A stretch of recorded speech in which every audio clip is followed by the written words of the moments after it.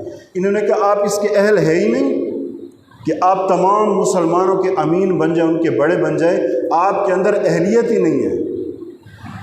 اس کے مقابل اور بھی تھے، عبداللہ بن عباس تھے، عبداللہ ابن عمر تھے، ابن زبیر تھے، اور حسین ابن علی رضی اللہ تعالیٰ عنہم، یہ سب کے سب اہل تھے۔ لیکن جو طاقت کا نشہ ہوتا ہے، اقتدار کا نشہ ہوتا ہے، پیسے کا نشہ ہوتا ہے، اقتدار اور طاقت کا خصوصی طور پہ جو نشہ ہوتا ہے نا، یہ پھر اس سے رشتے انسان بھول جاتا ہے۔ انسان کی آنکھوں پہ وہ پٹیاں چڑھتی ہیں کہ پھر کبھی نہیں اترتی، پھر وہ بدبختی میں اور ظلم میں آگے سے آگے جا رہا ہوتا ہے۔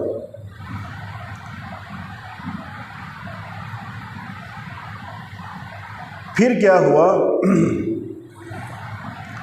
اچھا، پھر آپ صلی اللہ علیہ وسلم فرمائے میرا جو بیٹا حسن ہے نا، یہ مسلمانوں کے 2 گروہوں میں صلح کرائے گا۔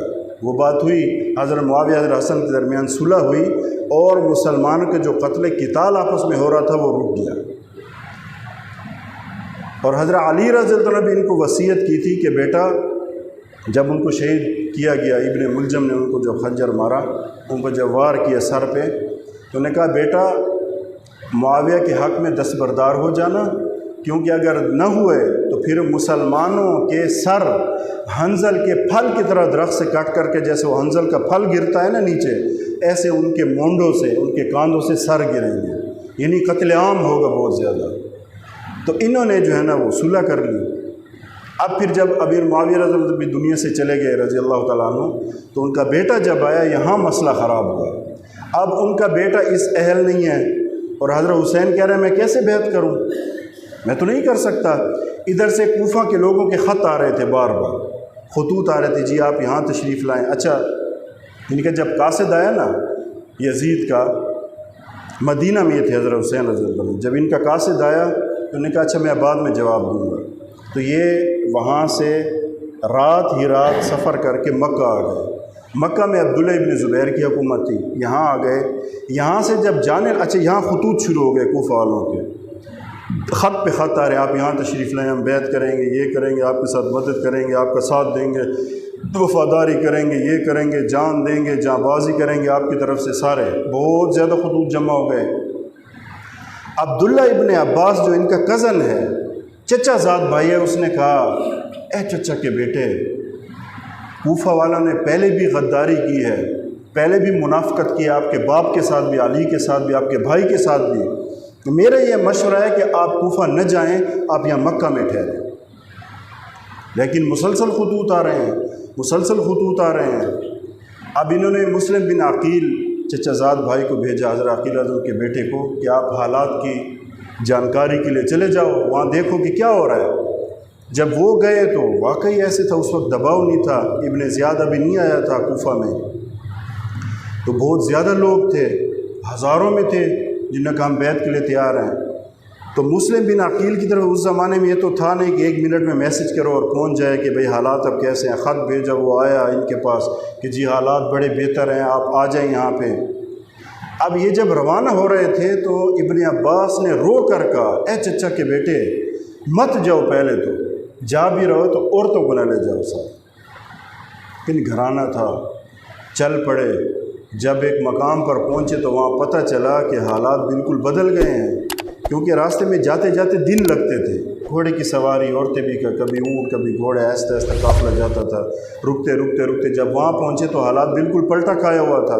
مختصر، انتہائی اختصار کے ساتھ بتا رہا ہوں، کیونکہ آگے ابن سعد اور شمر ان کی فوجیں کھڑی تھیں، کہ بڑے حیران ہوئے۔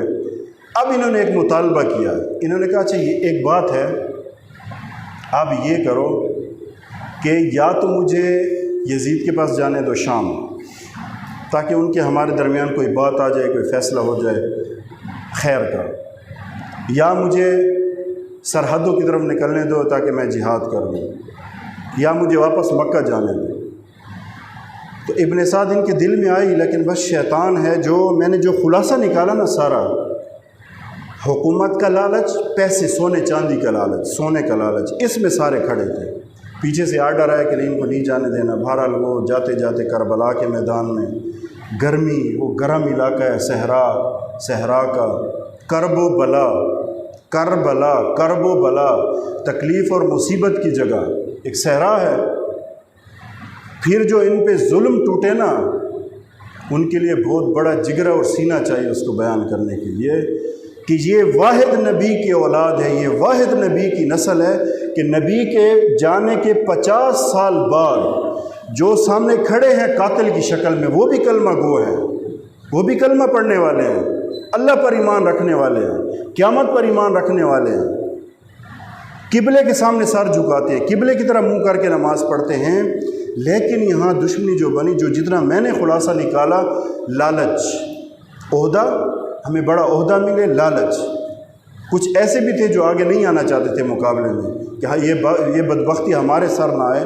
تو بہرحال جب وہاں گئے، حالات بد سے بدتر ہوتے گئے، محرم کے دن گزرتے گئے، 1 2 3 4 5۔ تو جب 10واں دن آیا نا، تو ایک روایت میں ہے کہ پانی بھی بند کر دیا گیا۔ تو گرمی کی شدت تھی، بچے بل بلا رہے تھے، رو رہے تھے۔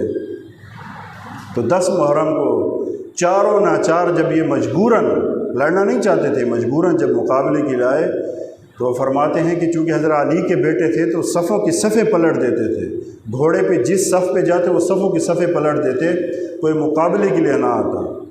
تو بہرحال پہلے تو اور گئے، 72 کا قافلہ تھا، بعض کہتے 300 تھے، بعض کے 120، مختلف روایات ہیں، ایک ایک کر کے سارے شہید ہوتے گئے۔ کہاں وہ لشکر ہزاروں کا، کہاں یہ 72 یا 100 یا 150 جتنا بندہ تھا، 72 کی زیادہ روایت مشہور ہے۔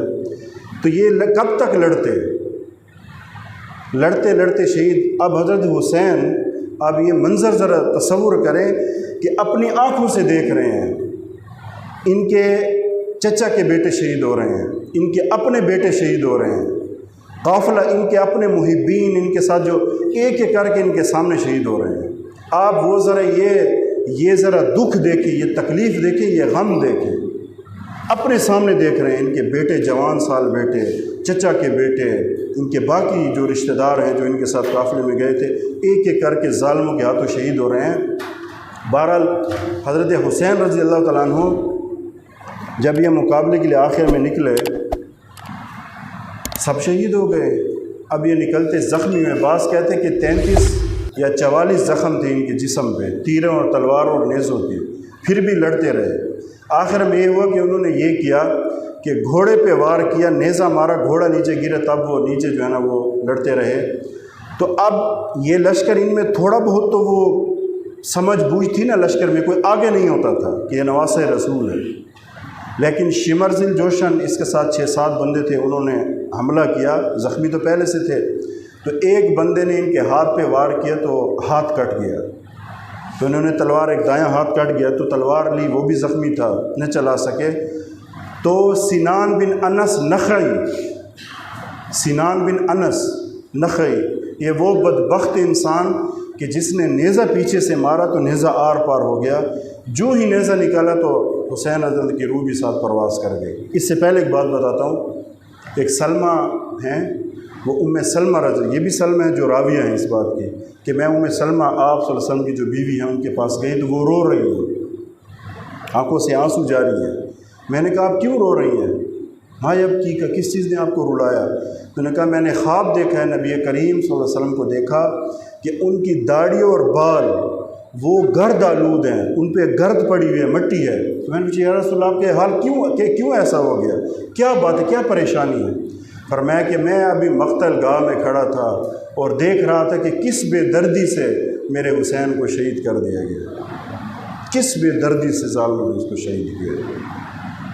تو یہ کہیں تاریخ میں نہیں ملتا کسی نبی کے اولاد کے ساتھ بھی کہ 50 سال کے بعد جس نبی نے اتنے زیادہ ان کے احسانات ہیں، اتنے زیادہ احسانات ہیں، کلمہ دیا، نماز دی، دین دیا، ایمان دیا، عزت دی، حکومت دی، پوری دنیا میں جو ہے نا کسی شمار و قطار میں نہیں تھی، سب کچھ دیا، لیکن 50 سال گزرنے کے بعد اسی کی امت نے، وہی کلمہ پڑھنے والے، اللہ پر ایمان رکھنے والے، قبلے کی طرف منہ کر کے نماز پڑھنے والے، سب کچھ وہی، لیکن اپنے نبی کے نواسے سے جس بے دردی سے، اور جو کرنے والے تھے وہ میں کافی تحقیق کی، وہ بڑے جاہل قسم کے لوگ تھے، لالچی، سونے اور چاندی کا لالچ۔ اس لیے کہتے ہیں نا کہ دنیا کی محبت اندھا کر دیتی ہے۔ حب الدنیا رأس کل خطیہ، دنیا کی محبت ہر خطا کی جڑ ہے، ہر خطا کی۔ جب دنیا کی محبت دماغ پہ چڑھ جائے اور دل پہ چھا جائے اور آنکھوں پہ پٹی پڑ جائے، انسان اپنے رشتوں کو نہیں دیکھتا، نہ حلال حرام کو دیکھتا ہے، کوئی سرحد، کوئی رولز، کوئی ضوابط، کوئی کچھ بھی نہیں ہوتا اس کے سامنے، کہتا ہے پیسہ جہاں سے بھی آئے۔ اب یہ جانوروں سے بھی بدتر ہو جاتا ہے۔ تو یہ واقعہ ہوا، پھر جب ان کو شہید کیا گیا تھا، ایک روایت کے مطابق گھوڑے دوڑائے گئے، پھر ان کا سر کاٹا گیا، اور جتنی ان کے ساتھ عورتیں ہیں ان کو ایسی شکل میں لے گئے جیسے قیدی ہوتے ہیں، تو کوفے میں پھرایا گیا ان کو، ان کے سر کو منادی کرا دی گئی، یعنی اس حساب سے یہ تھا کہ یہ باغی تھا، امیر المومنین جو یزید ہے اس کے خلاف باغی تھا۔